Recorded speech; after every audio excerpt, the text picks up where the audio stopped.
Hey guys, and welcome back to another video. Today I'm going to be covering a care guide for my Camponotus Fedstchenkoi colony. So stay tuned to see all the tips and tricks, and don't forget to like and subscribe.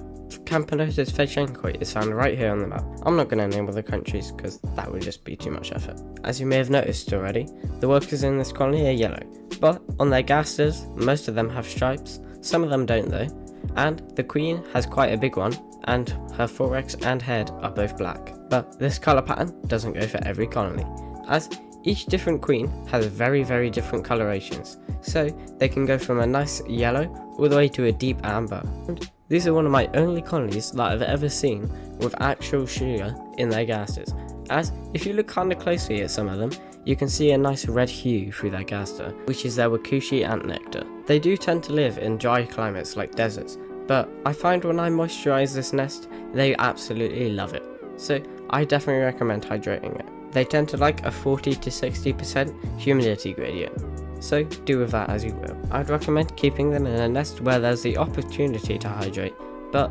not hydrating them all the time, so giving them a little bit of a drought period with about 3 days.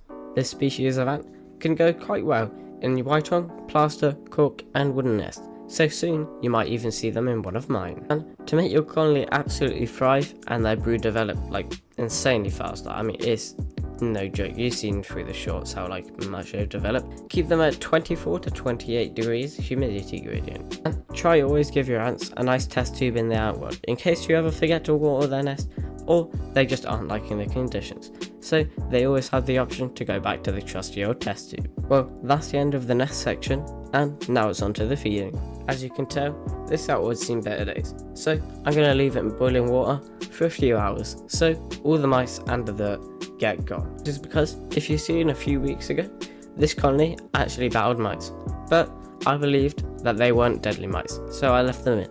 But now it's gotten out of hand, so it's time to get rid of them. But anyway, back to the feeding like I was meant to. As I said earlier, this colony absolutely loves sugars, as when they're in their nest, I can actually see the red liquid in their gasters. So I'd recommend using wakushi ant nectar and sonoroc sugar, or something like the Atlantic sugar snaps. All of these work absolutely fine, and even without sugar, they're very fast. Like, they could probably travel a meter in a few seconds if they really wanted to. If you are getting this colony, or well this species even, I recommend getting a big outworld, as whenever I open the lid, lots of them, I mean lots, run out into the outworld, climb the walls and try to escape.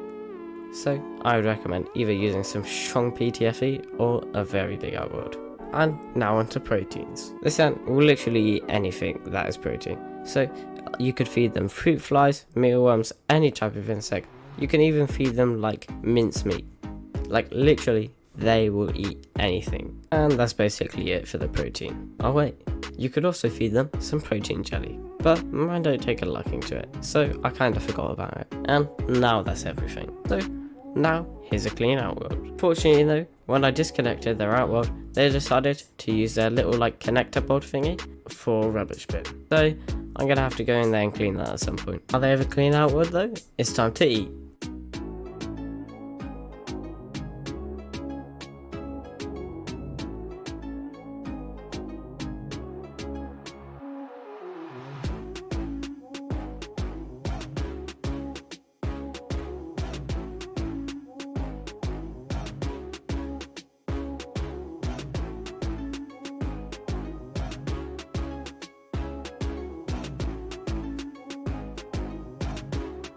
These ants are polymorphic, which means they come in different sizes. Although I haven't yet seen my colony do it, apparently they get majors. And yes, these ants do hibernate from November to March, but it's not complete hibernation as they are still active, but it's more just like a slowdown for the colony. So keeping them at more of a higher hibernation range, 12 to 8 degrees. And yes, like almost every other species, they do need darkness, which is why I have this red acrylic cover.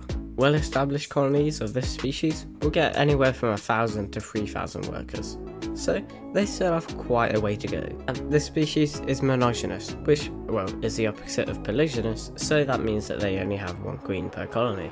They do not sting, nor do they spray acid, but their bite can be quite mean, as I can literally see their individual mandibles going back and forth when they're eating their food. The size of this species has the queen at 12mm and the workers anywhere from 6 to 12mm, so they are quite a large species. But on that note, I'm going to have to end the video off here. So if you like the video, remember to like and subscribe, and check out some more Camponotus Fedstchenkoi content right here.